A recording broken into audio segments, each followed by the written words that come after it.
حق تھا کہ وہ وہاں رہیں. ایسے لوگوں کو تم جو ہے ایسی صورتیں پیدا کر رہے ہو کہ وہ وہاں نہ ٹھہر سکیں. اس سے بڑا ظلم کیا ہوگا؟ وَأَذِّن فِي النَّاسِ بِالْحَجِّ يَأْتُوكَ رِجَالًا. یہ مسئلہ کیوں آیا ہے؟ بات صاف. اہل مکہ اپنے آپ کو متولی کہتے تھے بیت اللہ کا، اور متولی بھی کس درجے کا کہ اولاد در اولاد ہمارا ہی حق ہے، اور ساتھ و خون ہمیں معاف ہے، جو چاہے سو کرتے رہیں، مگر ہم کو اللہ کی طرف سے یہ ایک اعزاز مل گیا ہے، لہذا گویا ہمارا حق ہے. ان کو کہا گیا کہ تمہارے باپ ابراہیم جن کے اولاد ہونے کے ناطے سے تم متولی بنے ہو، ان ابراہیم کو جب ہم نے یہ حکم دیا تھا کہ جاؤ مسجد بناؤ، میرا گھر بناؤ، اس وقت دیکھو اس وقت ہم نے کیا ہدایتیں دی تھی. میں کہا کرتا ہوں کہ جب مثال کے طور پر کوئی آرگنائزیشن بنائی جائے، تھوڑی دیر کے مان لی یہ فاؤنڈیشن بنی، اسلامک فاؤنڈیشن بلٹ ہوئی، اسٹیبلش ہوئی، اس وقت جو فاؤنڈرز تھے انہوں نے اس کا کوئی کانسیپٹ طے کیا ہوگا کہ بھئی یہ ہے ہمارا مقصد، یہ ہمارا کانسیپٹ ہے، اس کے لیے ہم یہ آرگنائزیشن بنا رہے ہیں. وہ بہت اہم ہوتا ہے.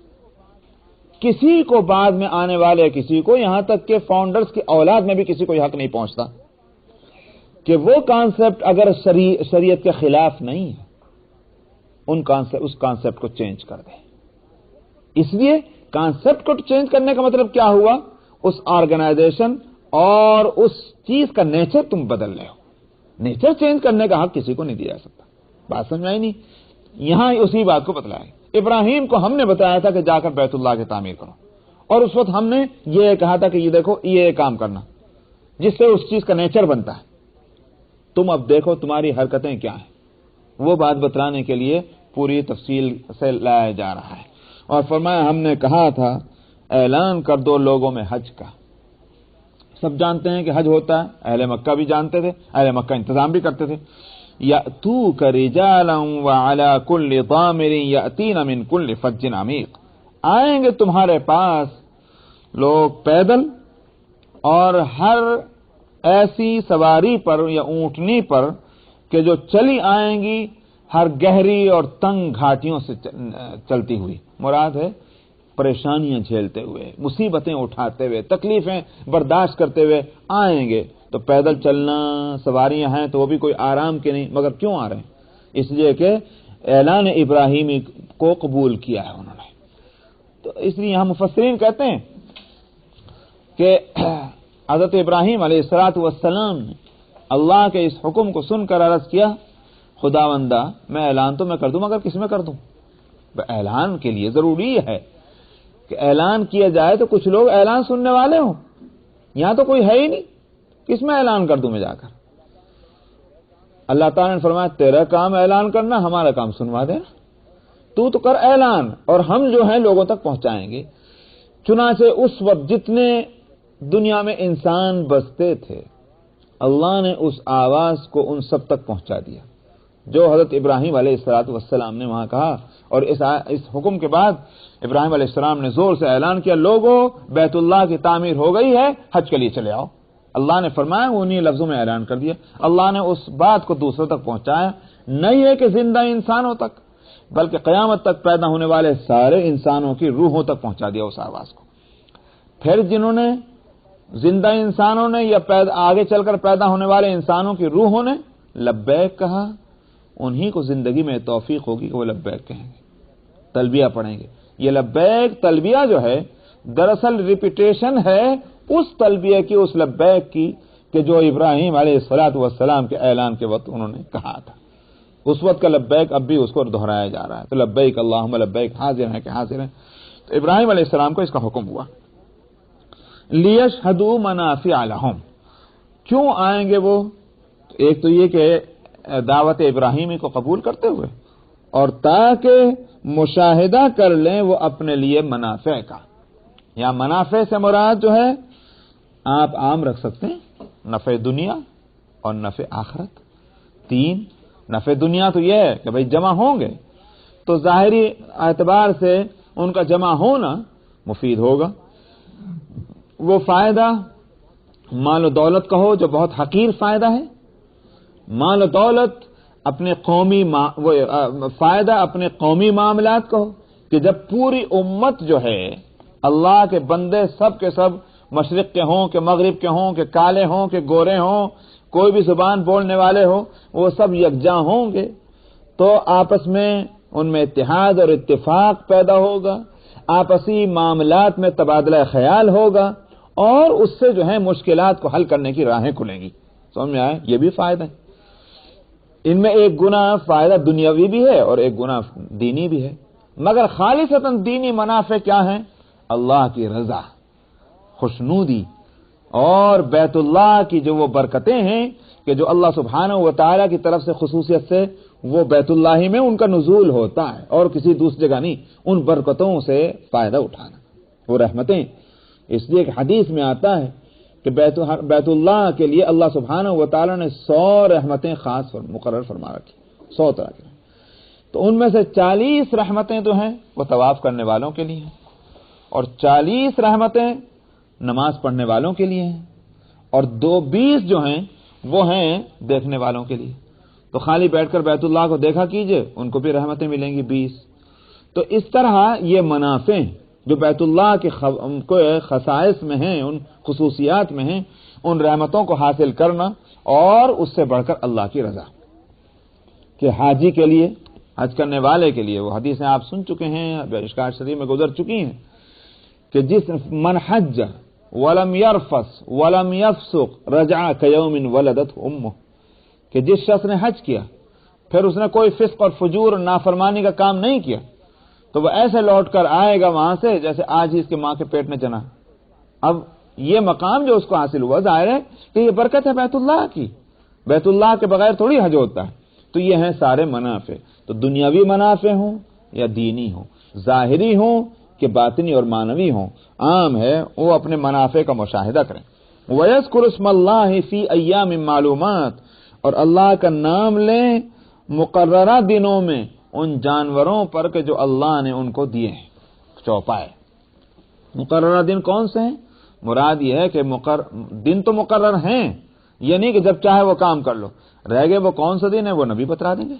اگرچہ قرآن حکیم میں دوسری جگہ بھی موجود ہے، تسلیم ہے سورہ بقرہ کے اندر کہ وہ فی یومین من تعجل فی یومین فلا اسم علیہ ومن تاخر فلا اسم علیہ لمن اتقی، کہ 2 دن جو ہیں 10 تاریخ کے بعد والے 11ویں اور 12واں اور اسی طرح سے 13واں، یہ سب کے سب وہی ایام معدودات آ جائیں گے۔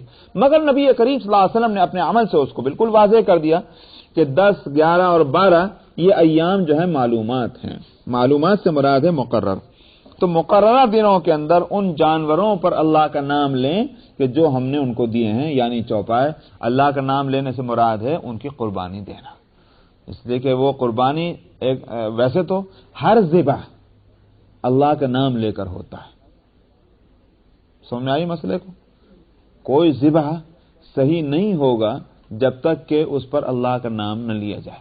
بھول جائے مسلمان وہ معاف ہے، کیونکہ الناسی کالذاکر، بھولنے والا ایسا ہے جیسے یاد رکھنے والا، بھول چوک تو معاف ہے، اس لیے اس کو تو نہیں کاؤنٹ کریں۔ لیکن بالارادہ اللہ کے نام نہ لے کر کے ذبح کرنا وہ ذبح صحیح نہیں ہے۔ یوں تو ہر ذبح پہ اللہ کا نام لیا جائے گا، مگر یہاں خاص طور پر وَيَذْكُرُ اسْمَ اللَّهِ سے کیا مراد ہے، اس نقطے کو سمجھ لیجیے۔ قربانی اور عام ذبح میں فرق کیا ہے؟ میرے سوال کا مطلب سمجھ آ رہا ہے؟ اللہ کا نام تو سب میں لیں گے، جو ذبح کر رہے ہیں آپ اس میں بھی اللہ کا نام لیں گے، بسم اللہ اللہ اکبر، اور جو قربانی کر رہے ہیں اس میں بھی نام لیں گے بسم اللہ اللہ اکبر۔ لیکن دونوں میں فرق کیا ہے کہ یہاں خاص طور پر کہا گیا وَيَذْكُرُ اسْمَ اللَّهِ۔ ایک سوال پیدا ہو رہا نہیں ہو رہا ہے؟ دونوں میں فرق یہ ہے کہ ذبح میں مقصود گوشت ہے اور قربانی میں مقصود گوشت نہیں ہے۔ یہی اگر آپ وہاں ذبح کرتے رہیں ڈالتے رہیں، ذبح کرتے رہیں ڈالتے رہیں، غلط ہو گئے۔ اسی واسطے منع کیا گیا ہے کہ آپ بندوق لیں یا تیر لیں اور یا غلیل لیں اور جانوروں کو مارتے پھریں، اس کو منع کیا گیا، ناجائز ہے۔ شکار کرو کھانے کے لیے کرو، اگر کھانا نہیں خالی تفریح کے لیے مارتے پھر رہو ناجائز ہے۔ ذبح کرنا ہے، ذبح کرو کھانے کے واسطے حلال جانور کو، میں یہ نہیں کہ صاحب ذبح کر کے ڈال دو پھینک دو، اجازت نہیں ہے، کیونکہ ضرورت ہے تو اس کو ذبح کرو، ضرورت نہیں تو کہیں کو ذبح کر کے ڈال لو. بات سمجھ میں آئی؟ جہاں تک قربانی کا تعلق ہے وہاں مقصود گوشت نہیں ہے، وہاں مقصود ہے اللہ کا نام لینا. اسی واسطے وہ گوشت اگر کسی کا کام نہ آئے اور صحیح ہو گیا ہے وہ ذبح اور قربانی، تب بھی اس کو ثواب تو ملے گا. فرق آیا نہیں سمجھ؟ وہاں مقصود اللہ کا نام لینا ہے، مقصود گوشت نہیں ہے. قربانی اور ذبح میں یہ فرق. اسی لیے پچھلی قوموں میں بھی قربانی تھی. کبھی بھی دنیا پہلے دن سے جب سے انسان اس دنیا میں آیا ہے قربانی اس وقت سے چلی آتی. مگر پہلے قربانی میں کیا ہوا کرتا تھا؟ پہلے قربانی میں ہوتا تھا حتی تأتینا بقربان تأکلہ النار. یہ ایک قرآن شریف میں وہ قول نقل کیا جا رہا ہے اہل کتاب کا کہ نبی کریم صلی اللہ علیہ وسلم کے سلسلے میں انہوں نے کہا تھا ہم تو نہیں مانتے کہ آپ رسول ہیں جب تک کہ آپ ایسی قربانی نہ پیش کرتے ہیں جس کو آگ آ کر کھا لے. پہلے قربانیاں یہی ہوتی تھی. پہلے قربانیاں کی جاتی تھیں اللہ ہی کے لیے، گوشت مقصود نہیں ہوتا تھا. وہاں کیا کرتے تھے؟ قربانی کی لے جا کر پہاڑوں پہ یا جنگلوں میں لے جا کر رکھ دیا، آسمان سے آگ آتی تھی کھا جاتی تھی، سمجھا جاتا تھا قربانی قبول ہو گئی. جیسے کہ گزشتہ ہفتے سوال کیا تھا کنکریوں کے بارے میں، علماء کہتے ہیں کہ جن کی کنکریاں جو ہے وہاں سے غائب، حج مقبول ہو گیا اس کا. تھوڑی پڑی رہ جاتی ورنہ اتنی کنکریاں ماریں تو وہاں تو پتھر ہی نظر نہ آئے. لیکن یہی صورت قربانی کی ہوتی تھی. قربانیاں جن کی مقبول ہوتی تھی ان کی قربانیوں کو آگ آ کر کھا لیتی تھی. اس امت کے خصائص میں اور خصوصیات میں یہ ہے کہ جس کو آگے کہا گیا فَكُلُوا مِنْهَا، کھا لو تم اس میں سے. یہ کھانے کی اجازت صرف اس امت کو ملی ہے، پچھلی امتوں کو قربانیوں کا گوشت کھانے کی اجازت تک بھی نہیں تھی. قربانیوں میں مقصود گوشت نہیں تھا، نہ ہوتا ہے. قربانی اللہ کے لیے ہے، اللہ کے نام لینا مقصود ہے، بس اللہ کے نام پر ہم نے ایک جو ہے وہ قربانی دے دی. یہ تو وجہ ہے دوسری قوموں میں بھی آپ جا کر دیکھ لیجئے، یعنی مسلمان ہو تو چھوڑیے، دوسری قوموں کے اندر بھی قربانی میں مقصود گوشت نہیں ہوتا. جو گوشت کھانے والے بھی ہیں وہ بھی گئے دیول میں، مندر میں، گرجا جہاں بھی ہوتا وہ قربانی دی چلے گئے چھوڑ کر. یہ کانسیپٹ تو عام ہے. یہ میں اس لیے کھول کر بتلا رہا ہوں کہ بعض لوگوں نے اس بات کو وہ کس کو کیا کہتے ہیں وہ گھال گھچول کرنا. اب جن کے ہاں اپنے ہزار گندگیاں موجود ہوں وہ مسلمانوں پہ انگلیاں اٹھائیں اور مسلمان فوراً جو ہے وہ لڑنے لگ جائیں، کانپنے لگ جائیں کہ ہم پر تو بڑا اعتراض ہوا. ناواقفیت کی بات ہے. مسلمانوں پر جب لوگوں نے اعتراض کیا کہ صاحب لاکھوں اور ملینز جو ہیں وہ قربانیاں وہاں مینا میں ہوتی اور ڈال کے چلے جاتے ہیں، یہ ظلم نہیں تو اور کیا ہے؟ مسلمان کانپنے لگے. ہاں واقعی بڑا ظلم ہے، ہاں واقعی بڑا ظلم ہے. خیر میں یہ نہیں کہتا کہ اگر آج جو ہے وہاں نظم کیا گیا ہے اس گوشت کو استعمال کرنے کا، ڈبوں میں پیک کر کے یا کسی بھی طرح سے دوسرے ملکوں میں بھیجا جا رہا، میں یہ نہیں کہتا، بہت اچھا کیا، بہت اچھی بات ہے. لیکن سوال یہ ہے کہ جب تک یہ نظم نہیں ہوا کیا وہ قربانیاں بیکار ہوئی؟ سوال تو یہ ہے. وہ قربانیاں بیکار ہوئی اور ان کا کوئی ثواب قربانی دینے والے کو نہیں ملا؟ انہوں نے برباد کیا اپنے پیسے کو؟ ہرگز نہیں. قربانی تو اللہ کا نام لینے کا نام ہے جانور کے اوپر، اور اس کا اللہ کا نام لے کر ذبح کرنا یہ ہے اس کا مقصود. اس لیے یہاں یوں نہیں کہا کہ قربانی دے دیں، یوں نہیں کہا جانور ذبح کر دیں، فرمایا وَيَذْكُرُ اسْمَ اللَّهِ، اللہ کا نام لیں خاص دنوں میں جانوروں پر. یہ تعبیر اس لیے بدلی گئی ہے تاکہ مقصد سمجھ میں آ جائے قربانی کا مقصد ہے کیا. اس لیے اب یہ جو عید قربان میں جو قربانیاں ہوتی ہیں اس میں بھی یہی بات ہے. لوگ کہتے ہیں کیا فائدہ سے قربانی کرو، آپ تو ہمیشہ کھاتے رہتے ہیں گوشت، بھائی غریبوں کی مدد کر دیجئے نا. بھائی وہی بات ہوئی، آپ زیادہ حکمت والے ہیں کہ اللہ حکمت والے ہیں. قربانی کے گوشت کا مقصود غریبوں کی مدد کرنا نہیں ہے. خوب سن لیجیے آپ اس بات کو. اگر یہ مقصود ہوتا تو عید الفطر کے اندر فطرہ رکھا کہ نہیں رکھا؟ فطرہ رکھا ہے نا. اس کے مستحق کون ہے؟ کون ہے اس کے مستحق؟ غریب غربا. آپ کھا سکتے ہیں اس کو؟ خود نہیں کھا سکتے. اپنے بچوں کو کھلا سکتے ہیں؟ نہیں کھلا سکتے. سمجھ آئے؟ فطرے میں مقصود غریب ہیں، ان کی مدد کرنا ہے، اس لیے آپ اس کو خود استعمال نہیں کر سکتے. اور اسی بات سے رکھا غلہ دے دو، کپڑے دے دو، پیسے دے دو، کچھ بھی دے دو، کیونکہ غریب کی جس طرح سے مدد ہو سکتی ہو اس طرح کر دو. فطرے میں. قربانی میں یہ نہیں ہے. قربانی میں ان کی مدد کرنا ہوتا تو وہاں بھی یہی ہوتا، کپڑے دے دو، غلہ دے دو، پیسے دے دو، اور خبردار خود مت استعمال کرنا. مگر یہاں آپ دیکھ رہے ہیں آگے لفظ کیا آ رہا ہے؟ فَكُلُوا مِنْهَا، کھا لو اس میں سے خود بھی. تو معلوم ہوا کہ مقصود غریبوں کی مدد کرنا نہیں ہے. تو قربانی کا مقصد صرف اللہ کا نام لینا، اللہ کے جاہ و جلال کو ظاہر کرنا ہے۔ اس کے پیچھے کیا کانسیپٹ ہے وہ ایک بات الگ ہے، وہ اس پر میں گفتگو نہیں کر رہا، میں صرف اس کے ظاہری جو شکل ہے اس پر بات میں کر رہا ہوں کہ غریبوں کی مدد کرنا نہیں ہے مقصود۔ یہ الگ بات ہے کہ آگے اس میں غریبوں کو شامل کیا جا رہا ہے، وہ تو اس لیے کہ بھائی یہ اسلام کو پسند نہیں ہے کہ امیر اور غریب کا فرق جو ہے باقی رہے۔ بھائی اللہ نے خوشی کا موقع دیا ہے، اس سے بہتر کون سا موقع ہوگا کہ سب کمیونٹی کے ہر طرح کے ہر لیول کے لوگ ایک دوسرے سے ملیں اور جلیں، کہا خود بھی کھاؤ اور ان کو بھی کھلاؤ۔ تو اس کا مقصد جو ہے ان کی مدد کرنا نہیں ہے، بلکہ کیا ہے، تاکہ کمیونٹی میں یہ فرق ختم ہو جائے اور خوشی کے اندر ایک دوسرے سے ملیں، کھائیں، ہنسیں اور بولیں، یہ مقصود تھا اس کا۔ تو اس لیے کہا کہ وَيَذْكُرُ اسْمَ اللَّهِ فِي أَيَّامٍ مَّعْلُومَاتٍ عَلَىٰ مَا رَزَقَهُم مِّن بَهِيمَةِ الْأَنْعَامِ فَكُلُوا مِنْهَا، کھاؤ اس میں سے، وَأَطْعِمُوا الْبَائِسَ الْفَقِيرَ، اور کھلاؤ تم غریب اور فقیروں کو بھی، ان کو بھی کھلاؤ۔ یہ کھلانا واجب کے درجے میں نہیں، بلکہ یہ کھلانا استحباب کے درجے میں ہے، مستحب ہے کہ آپ غریبوں کو بھی کھلا دیں۔ اور اسی کے ساتھ آگے اور دوسری آیت آ رہی ہے آگے چل کر دوسرے رکوع میں، اس میں اور اپنے جو غریب نہیں ہیں ان کو بھی کھلانا لکھا۔ مراد اس سے کیا ہوگی؟ مطلب یہ ہے کہ دوست، رشتہ دار، اہل تعلق، ظاہر ہے کہ جن سے کوئی واسطہ نہیں، ان کو پکڑ کے کہاں سے لائے گا؟ جن تک بھی پہنچے گا کوئی نہ کوئی تعلق ان سے ہوگا۔ تو غریب اور امیر کا بھی فرق نہیں، اسی لیے فقہا نے، چونکہ یہاں تین چیزیں آ رہی، خود کھاؤ، غریبوں کو بھی کھلاؤ، اور آگے دوسری آیت آ رہی اس میں جو غریب نہیں ان کو بھی کھلاؤ، اہل تعلق، تو تین ہو گئے نا۔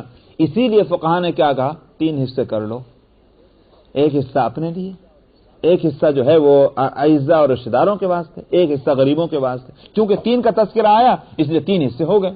مگر جس طرح سے وہ تین حصوں کے لیے یہ ضروری نہیں کہ ترازو لے کر بیٹھ جاؤ کہ غریبوں میں سے ایک بوٹی کم نہ ہو جائے، یہ اسی طرح سے رشتہ داروں کے حصے میں سے ایک بوٹی کم نہ ہو جائے، نہیں، ایک اندازہ ہے۔ برخلاف اس کے کہ جو شرکاء ہیں قربانی کے، اگر 7 حصے مثلا گائے کے اندر، اونٹ کے اندر یا بھینس کے اندر 7 شریک ہیں، وہاں ان کی تقسیم اس طرح نہیں ہوگی اندازے سے، وہاں تو تول کر ہوگی، وہ تو ان کے حصے دار ہیں۔ اس طرح حصے دار نہیں بنتے یہ رشتہ دار اور غریب، ان کو تو ایک اندازے سے کہ بھئی 3 حصے کر لو، مستحب ہے۔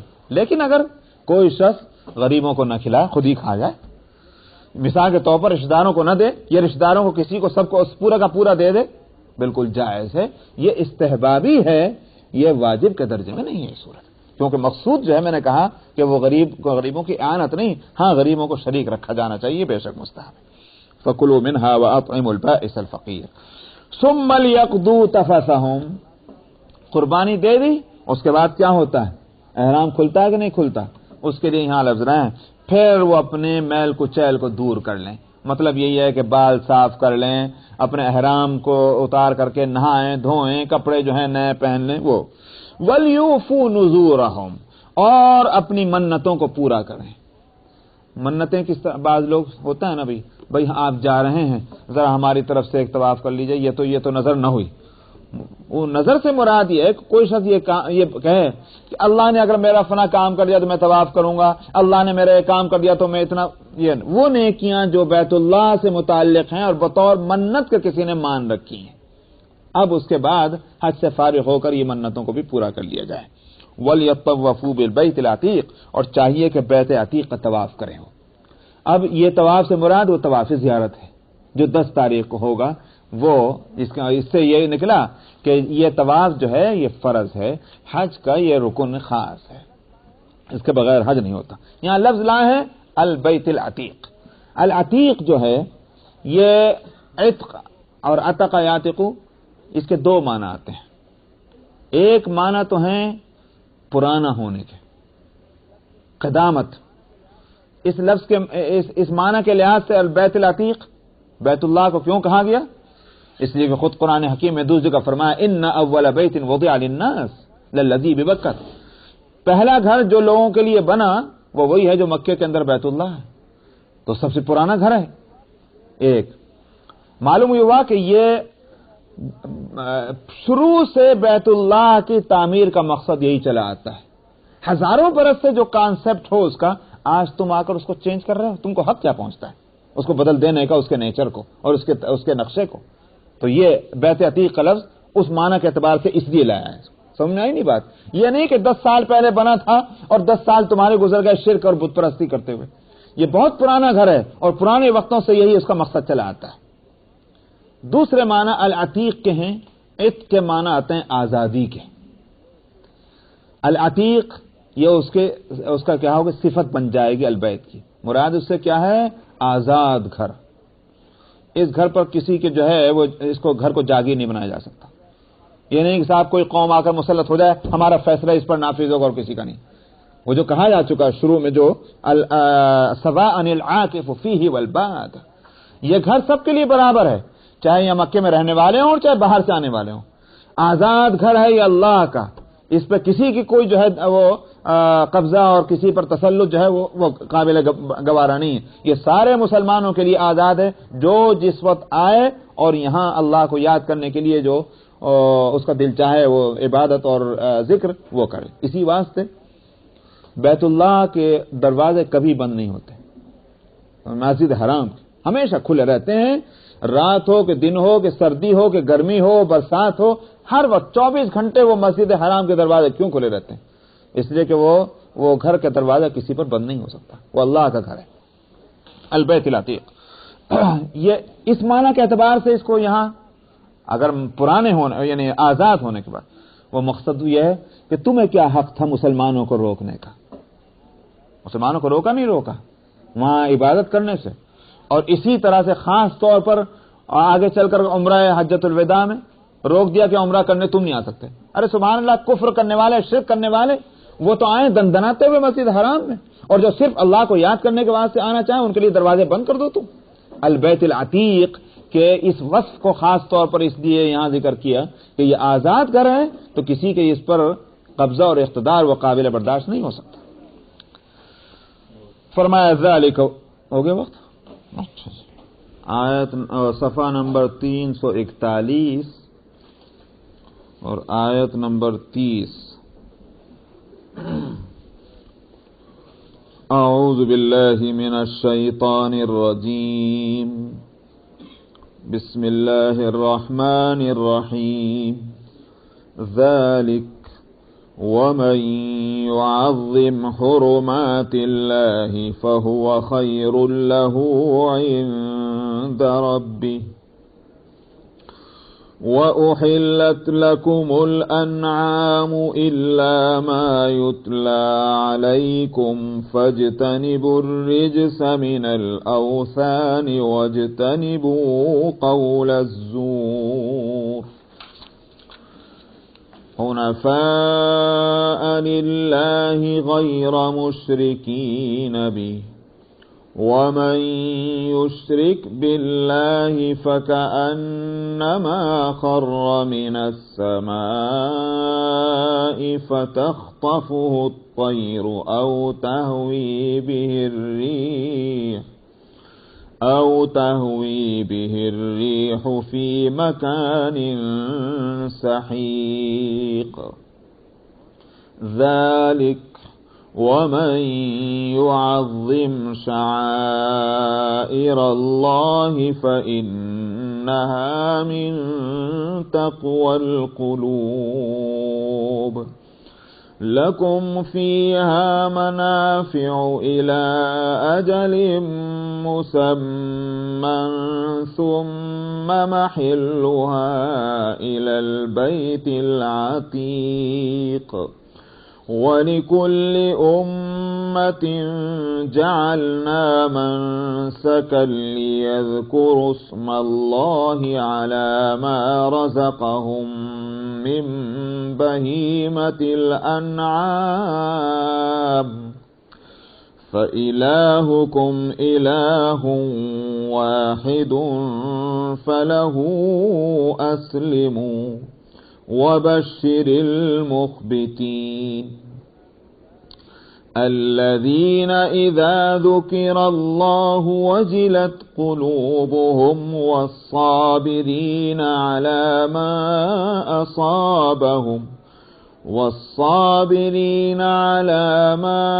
أصابهم والمقيم الصلاة ومما رزقناهم ينفقون.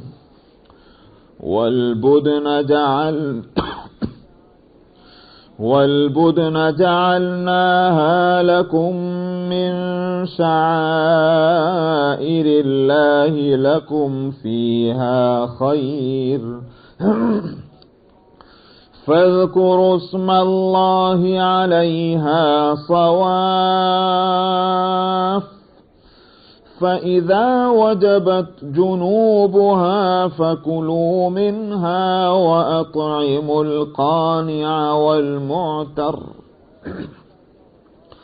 كذلك سخرناها لكم لعلكم تشكرون لن ينال الله لحومها ولا دماؤها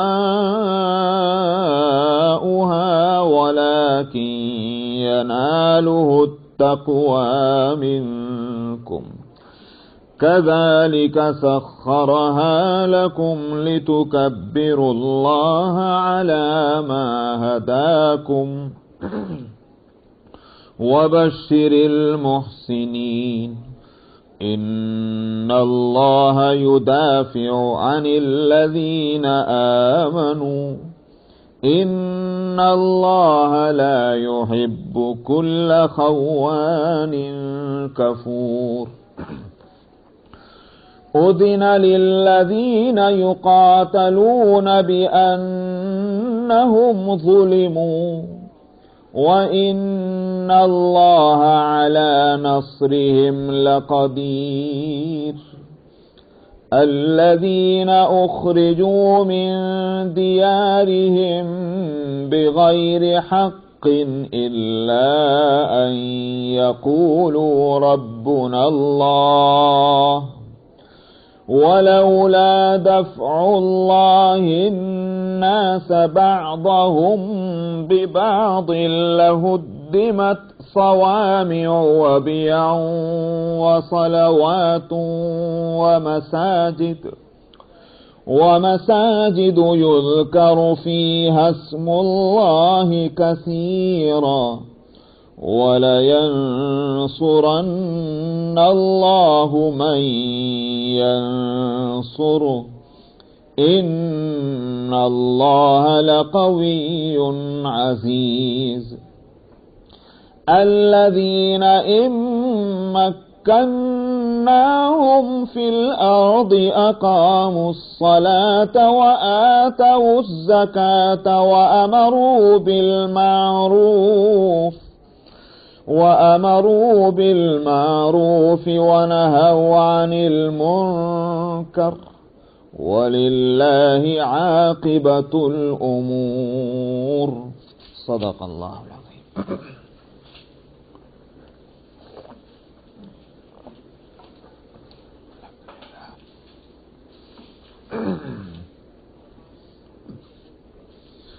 فرماتے ہیں کہ یہ تو ہو چکا ذالک، یعنی جو کعبے کا جو بناء کعبے کی جو قصہ سنایا گیا، ابراہیم علیہ السلام نے تعمیر کعبۃ اللہ کی اور ہماری ہدایت کے مطابق کی، اور اس تعمیر کے وقت ہم نے جو جن باتوں کی ہم نے تاکید کی تھی وہ کیا باتیں تھیں، وہ بتایا گیا کہ اس اللہ کے گھر کو کفر سے، شرک سے اور ہر طرح کی گندگیوں سے پاک صاف رکھنا، تاکہ نماز پڑھنے والے نماز پڑھیں، طواف کرنے والے طواف کریں، اور بھی کچھ مسائل آئے. یہ تھی غرض کعبۃ اللہ کی، ذالک سے اس طرف اشارہ ہوا. وَمَن يُعَظِّمْ حُرُمَاتِ اللَّهِ، فرماتے ہیں کہ جو شخص اللہ کی حرمتوں کا احترام کرے گا وہ اس کے رب کے نزدیک اسی کے لیے بہتر ہوگا. حرمتوں سے مراد کیا ہوئی؟ حرمت کے معنی ہوئے ان چیزوں کو کہا جاتا ہے کہ جو قابل احترام ہے. قابل احترام چیزوں کا احترام کیا جانا، یہ خود اس کے حق میں بہتر ہے. پہلی بات تو یہ ہے کہ اس سے مراد کیا ہے. یہاں حرمات کا لفظ موقع کے لحاظ سے یہ بھی ہو سکتا ہے کہ بھئی قربانی کے جانور قابل احترام ہیں، ان کا احترام ہونا چاہیے، نمبر 1۔ نمبر 2، خود حرم کا احترام، چونکہ یہ تعمیر کعبہ کا ذکر آیا اور ذالک کہہ کر اشارہ کر دیا، تو یہ ہے مقصد کعبۃ اللہ کی تعمیر کا۔ اب یہ قابل تکریم جو گھر ہے اور اس کے جو اور حصے ہیں، ان کا جو بھی احترام کرے گا وہ اسی کے حق میں بہتر ہوگا۔ تو اس کے احترام کرنے کے کیا معنی ہوں گے؟ یہاں کفر نہ کرنا، شرک نہ کرنا، اللہ کی نافرمانی نہ کرنا، حج کرنے والوں کو حج کرنے دینا، نماز پڑھنے والوں کو نماز پڑھنے دینا، طواف کرنے والوں کو طواف کرنے دینا، یہ سارے کے سارے جو ہیں یوں کہیے کہ جگہ قابل احترام اور یہ کام قابل احترام، تو جگہ کا بھی کوئی ریسپیکٹ کی جائے اور ان کاموں کو بھی ریسپیکٹ کی جائے، تو یہ اسی کے حق میں بہتر ہوگا۔ اسی کے حق میں بہتر ہونا دو اعتبار سے، ایک تو یہ کہ ظاہر ہے کہ قابل احترام چیز کا دینی لحاظ سے جو قابل احترام چیزیں جب ان کا احترام کیا جائے گا تو یہ باعث ثواب ہوگا، تو ظاہر ہے کہ اس کا فائدہ ہوا خود احترام کرنے والے کو۔ دوسری ایک اور بھی بات ہے، اور وہ یہ کہ اس کو میں ایک مثال سے بتا دوں۔ پہلے باہر دھوپ نکل رہی ہے اور یہاں دھوپ نہیں ہے، اگر کوئی شخص کہے کہ باہر دھوپ نہیں نکل رہی یہاں دھوپ نکل رہی، تو آپ کیا کہیں گے؟ کیا کہیں گے آپ؟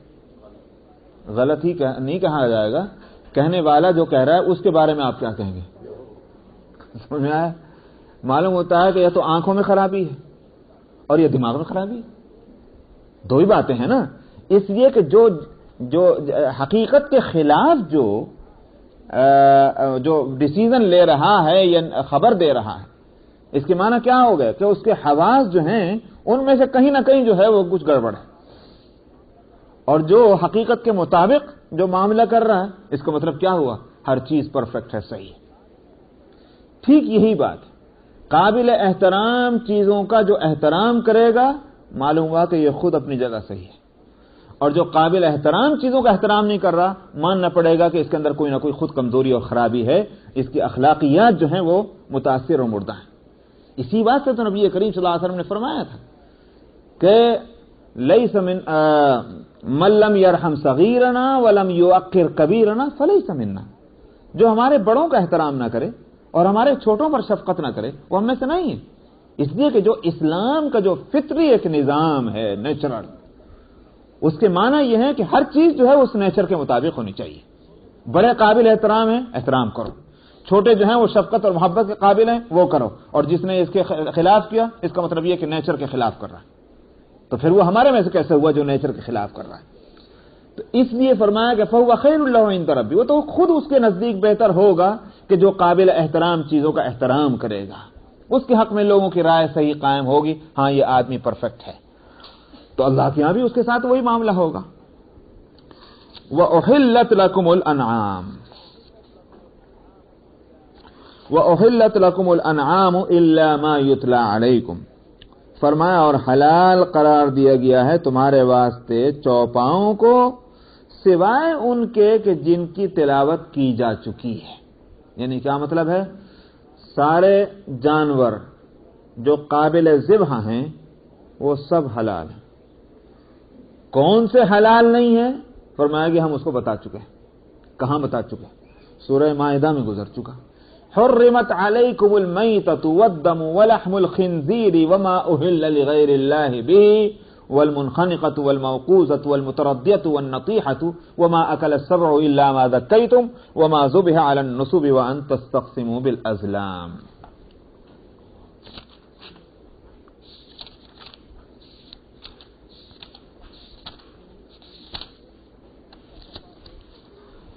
اس کا صفحہ 101 اور آیت نمبر 3، تو اس میں فرمایا کہ تمہارے لیے مردار حرام کر دیا گیا، جو مر چکا ہے جانور وہ حرام ہے، اور اسی طرح سے خون، بہتا ہوا خون، دم مسفوح جس کو کہتے ہیں بہنے والا خون، وہ حرام ہے۔ اسی طرح خنزیر کا گوشت اور جو اللہ کے علاوہ کسی اور کے لیے ذبح کیا جا رہا ہو، وما اہل لغیر اللہ بہ، والمنخنقہ اور وہ جس کو گلا گھونٹ کر مار دیا گیا، والموقوذہ اور اسی طرح سے جو کیا نام ہے کسی چیز سے ٹکرا کر کے جو مر گیا ہو، والمتردیہ کسی اوپر جگہ سے گر کر کے مر گیا ہو، والنطیحہ کسی جانور نے سینگوں سے مار مار کے کسی کو ہلاک کر دیا ہو، تو یہ سارے، وما اکل السبع الا ما ذکیتم اور جس کو درندے نے پھاڑ دیا سوائے اس کے کہ تم نے اس کو ذبح کر دیا، یہ سب ہونے سے پہلے، اگر ذبح کر لیا تو پھر بے شک یہ حلال ہو جائیں گے۔ وما ذبح علی النصب اور استھانوں پر جو ذبح کیا جائے، وہاں چاہے اللہ کا نام ہی لے کر کیوں نہ ذبح کرو، لیکن استھانوں پر جو ذبح کیا جا رہا ہے اس میں اصل میں تقرب کس کا، تقرب کا معنی معلوم ہے؟ تقرب کے معنی جس کا قرب اور نزدیکی حاصل کرنے کی نیت ہو۔ تقرب کس کا مقصود ہے؟ اللہ کا نہیں۔ سمجھ میں آیا؟ یہ جانور جو استھان پہ ذبح کیا جا رہا ہے کس کا قرب حاصل کرنے کے لیے؟ جس کا استھان ہے، اس واسطے وہ حرام ہے، اگرچہ وہاں اللہ کا نام لے کر کیوں نہ ذبح کر دیا جائے۔ پتہ نہیں کیا ہے جی، وہ تو ان سے پوچھئے تم کس کا تقرب کرنا چاہتے ہو۔ وَأَن تَسْتَقْسِمُوا بِالْأَزْلَامِ تو خیر وہ ایک الگ مسئلہ ہے، تستقسموا بالازلام وہ اس کا ذبح سے تعلق نہیں، یہ مطلب ان جانوروں سے تعلق نہیں، اس لیے میں اس کو چھوڑتا ہوں۔ فرمایا کہ الا ما یتلی علیکم سوائے اس کے کہ جن کا ذکر کیا جا چکا وہ حرام ہے اور باقی وہ جانور جو ہیں وہ حلال ہیں۔ یہ کیوں کہا گیا؟ اس لیے پہلے ترجمہ سن لیجیے، الا ما یتلی علیکم فاجتنبوا الرجس من الاوثان واجتنبوا قول الزور سو بچو بتوں کی گندگیوں سے، رجس، اور بچو جھوٹ بات کہنے سے۔ پہلے میں جھوٹ بات والی لے لوں، بتوں کی بت پرستی کی گندگی اسے بعد میں لوں گا۔ جہاں تک جھوٹ بات ہے اس کا تعلق اسی سے ہے، وَأُحِلَّتْ لَكُمُ الْأَنْعَامُ إِلَّا مَا يُتْلَى عَلَيْكُمْ۔ بات یہ تھی کہ جس طرح سے یہ جانور جن کو اللہ نے حلال قرار دیا ہے، بکری ہو، گائے ہو، اونٹ ہو، یہ حلال ہے۔ ان جانوروں کی خاص قسموں کو عرب کے لوگ حرام سمجھتے تھے، یعنی ان کو ذبح کر کے نہیں کھایا جا سکتا، اب وہ محترم ہو گئے۔ کون سے جانور تھے؟ قرآن شریف ان کا ذکر آیا ہے، وسیلۃ سائبۃ ولا وسیلۃ ولا حام۔ کسی جانور کا نام سائبہ تھا، کسی کا نام حام تھا، اور کسی کا نام وسیلہ تھا۔ یہ جانور تھے خاص قسم کے، یعنی اونٹ جو ہے فلانا قسم کا اونٹ جو ہوگا جس کے اتنے بچے ہو گئے اب وہ محترم ہو گیا، اب اس کا ذبح کر کے کھانا حلال ہے نہیں ہے۔ اسی طرح سے کسی کو جو ہے وہ وہاں بت کے نام پہ چھوڑ دیا، اب اس کو ذبح کر کے نہیں کھایا جا سکتا۔ یہ تھی وہ چیزیں، اللہ تعالیٰ نے فرمایا قطعاً غلط، ہم نے تو ان میں سے کسی کو حرام نہیں کیا تھا۔ یہ ہے وہ بات، الا ما یتلی علیکم، جو حرام ہے ان کو ہم بتلا چکے ہیں، اور بقیہ سارے جانور جو ہیں یہ چوپائے یہ سب حلال ہیں۔ اس لیے کہا واجتنبوا قول الزور، جھوٹ بولنے سے اپنے آپ کو بچاؤ۔ اللہ نے کب ان کو حرام قرار دیا تھا؟ اسی واسطے دوسری جگہ فرمایا، ہاں جی ہاں،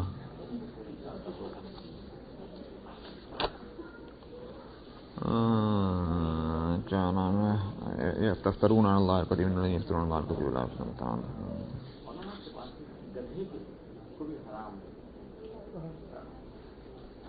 اچھا یہ سورہ انعام میں بھی، اور وہ جو ہے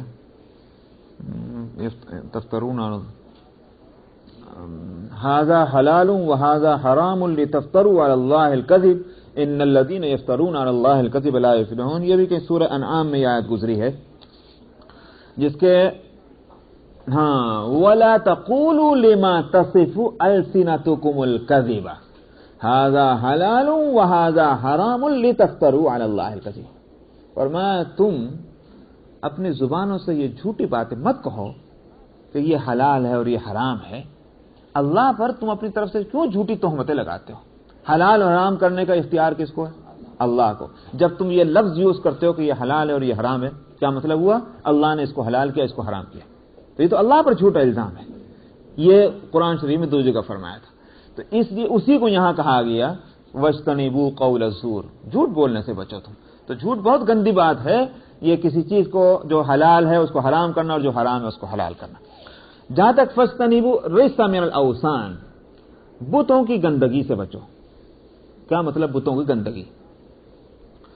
ایک تو یہ بات ہے کہ گندی چیز کی سے آدمی کو نفرت ہوتی نہیں ہوتی. بت پرستی اور بتوں سے بھی ایسی ہی نفرت کرو جیسی کسی گندی چیز سے نفرت ہوتی ہے. سمجھ میں آیا؟ یہ تو ہو گیا سمپل معنی جو مفسرین نے لیے ہیں. آپ کسی تفسیر میں پڑھ لیں تو یہی معنی ہو سکتے ہیں، یقیناً ملیں گے. لیکن ایک دوسرے معنی بھی ہے، اور وہ یہ گندگی دو طرح کی ہے اسلام میں، ایک ظاہری اور ایک باطنی گندگی.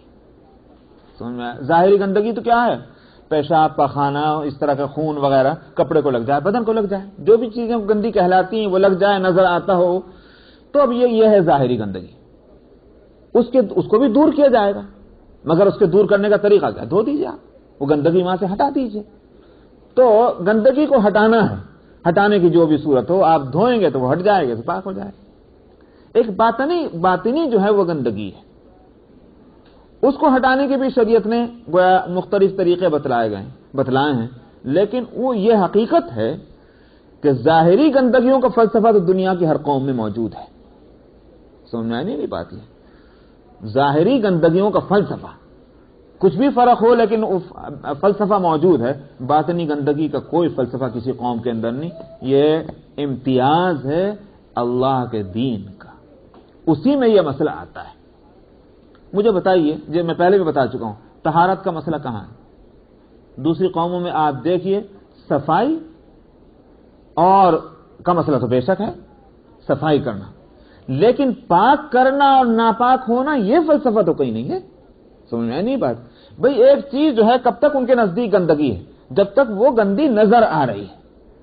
لیکن اگر اس کو صاف کر دیا جائے، کلین ہو جائے، بس ختم، اس سے زیادہ تو اور کچھ نہیں. لیکن اسلام کیا اتنے پر مطمئن ہے؟ آئی بات سمجھ میں نہیں؟ اسلام اتنے پر تو مطمئن نہیں. کہتا ہے کہ صفائی الگ چیز ہے، طہارت الگ چیز ہے. ایک چیز کو آپ گندگی سے صاف تو کر دیں، لیکن ضروری نہیں کہ وہ طاہر بھی ہو جائے. طہارت کا مسئلہ بالکل الگ ہے. مثال کے طور پر ایک چیز کو ایک مرتبہ دھونے سے ہو سکتا ہے کہ اس کی گندگی دور ہو جائے، لیکن اسلامکلی وہ طاہر ہو جائے، پاک ہو جائے، وہ نہیں، جب تک کہ آپ 3 مرتبہ اس کے اوپر سے پانی جو ہے وہ نہ نکال دیں. تو معلوم ہوا کہ طہارت کا مسئلہ بالکل ایک الگ ہے، اور یہ خالص اللہ کے دین کی خصوصیت ہے. تو جس طرح سے پاکی اور ناپاکی کا مسئلہ بالکل دنیا سے مختلف دین میں ہے، اسی طرح سے ناپاکی کا مسئلہ بھی، کہ دنیا کی نظروں میں ناپاکی کی ایک ہی قسم ہے اور وہ نظر آنے والی ناپاکی، باطنی ناپاکی کا کوئی فلسفہ نہیں. اسلام میں یہ ہے کہ صاحب باطنی ناپاکی ایک چیز ہے اور اس کی بھی قسمیں ہیں. سمجھا؟ اس کی بھی قسمیں ہیں. ایک ہے چھوٹی ناپاکی، حدث اصغر، ایک ہے بڑی ناپاکی، حدث اکبر، اور پھر ایک اس سے بھی ایک اور بڑی ناپاکی ہے جس کو کہا جاتا ہے شرک اور کفر. ناپاکی ہے سب سے بڑھ کر. چھوٹی ناپاکی حدث اصغر، اس کے لیے کیا ہے؟ وضو کر لیجئے. سمجھایا نہیں؟ ما خرج من السبیلین، جو چیز بھی ان 2 راستوں سے نکلے وہ چھوٹی ناپاکی ہے. کہاں نظر آ رہی؟ لیکن پورے بدن کے اندر وہ ناپاکی سرایت کر گئی، اس کی نشاندہی، اس کا پتہ شریعت اسلامیہ نے بتلایا، جس کا سورس وحی ربانی ہے. دنیا کی کوئی قوم نہیں بتلا سکتی. اس کا طریقہ تجویز کیا، وضو کر لو جا کر. چھوٹی ناپاکی. بڑی ناپاکی ہے حدث اکبر، اس کو دور کرنے کے لیے کہا کہ آگے جا کے غسل کر لو. مجھے بتائیے دوسری قوموں کے اندر فلسفہ ہے غسل کا؟ گرمی کے واسطے نہا لیں گے، سردی کے واسطے نہا لیں گے، فیشن کے طور پر نہا لیں گے، عادت کے طور پر نہا لیں گے، گندگی لگ گئی اس لیے نہا لیں گے. لیکن جہاں تک اس حدث اکبر کا تعلق ہے، سمجھ میں آیا، جس کی وجہ سے اسلام غسل کو فرض قرار دیتا ہے، وہ ہے کہیں نہیں ملے گا. یہ گندگی ہے اندرونی. ایک تیسری میں نے کہا سب سے بڑھ کر گندگی ہے، وہ ہے عقیدے کی گندگی. اسی واسطے دوسرے کا فرمان